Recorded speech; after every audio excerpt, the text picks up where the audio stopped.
Hello बच्चों, आज हम लिखेंगे हिंदी वर्णमाला।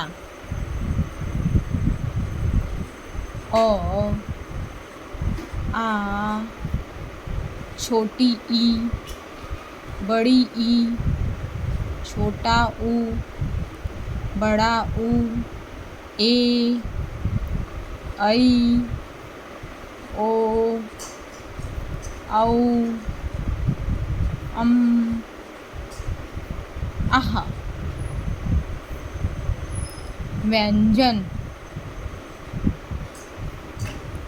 क,